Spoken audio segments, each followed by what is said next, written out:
वैसे जिन लोगों को लगता है कि भारत में मुसलमानों के साथ हर बार नाइंसाफी होती है, उन्हें कश्मीर के एक आईएएस अधिकारी शाह फैजल का एक ट्वीट आज हम पढ़वाना चाहते हैं।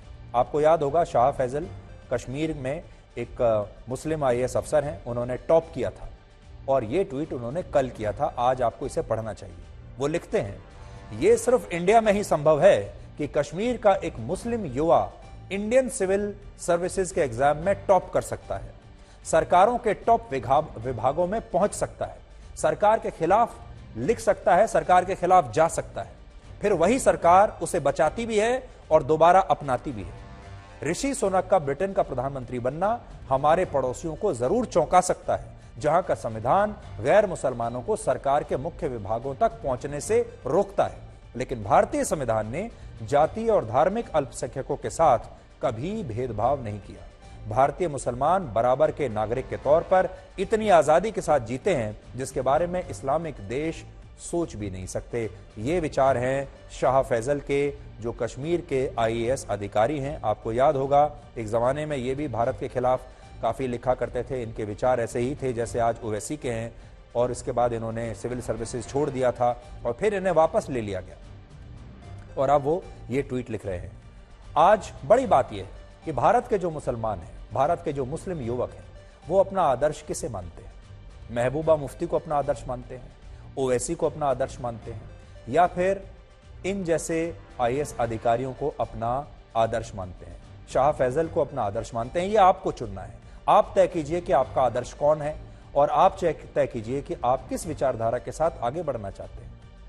इसके अलावा ओवैसी जब ये आरोप लगाते हैं कि बीजेपी मुसलमानों को खत्म कर देना चाहती है, तो उन्हें सरकारी योजनाओं में मुस्लिम समुदाय को मिलने वाले फायदे के आंकड़े भी जरा देख लेने चाहिए, जो कि वो देखना नहीं चाहेंगे। अगर हम अकेले सिर्फ प्रधानमंत्री आवास योजना की ही बात करें तो आप सच का सामना आज कर पाएंगे।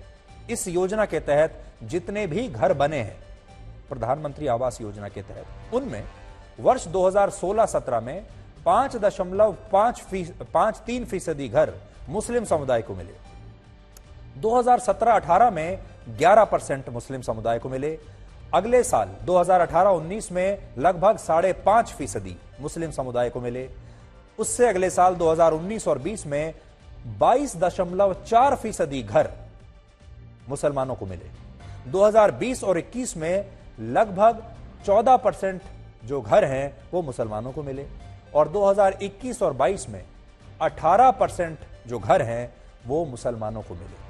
अब आप खुद सोचिए, एक सीधा सा तर्क है कि अगर सरकार को मुसलमानों को यहां से भगाना ही होता, निकालना ही होता, तो उन्हें ये घर कभी नहीं दिए जाते। और यही हाल बाकी की सरकारी योजनाओं का भी है। क्या हमारे देश में जो 80 करोड़ लोगों को उनके घर बैठे राशन पहुंच रहा है, उसमें मुसलमान नहीं होंगे?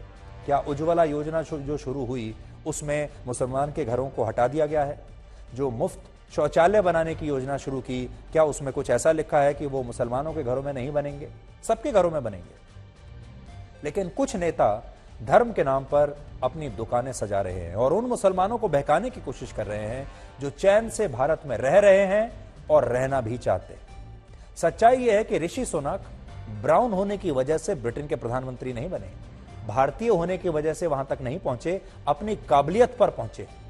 या फिर कमला हैरिस भारतीय मूल की होने की वजह से अमेरिका की उपराष्ट्रपति नहीं बनी, अपनी काबिलियत से ऐसे पद पर गई हैं। और जो लोग अपनी काबिलियत से पहुंचते हैं वो एम्पावरमेंट की वजह से उस पद पर पहुंचे हैं, टोकनिज्म की वजह से नहीं, एक टोकन के नाम पर नहीं। ऐसे लोगों का नाम लेकर सिर्फ सियासी संदेश देने की कोशिश होती है, जबकि आवश्यकता है एम्पावरमेंट की। हमें अब गुलामी की मानसिकता से बाहर निकलना होगा और ब्रिटेन या पश्चिमी देशों में जो कुछ हो रहा है उसे देखने का अपना नजरिया बदलना होगा, उसकी नकल करना बंद करना होगा। हमारे देश में जो वर्ग पिछड़े हुए हैं उनके आर्थिक और सामाजिक सशक्तिकरण की आवश्यकता है, ना कि उन्हें लेकर राजनीति की और वोट बैंक बनाने की। लेकिन हमारे देश में हो यही रहा है।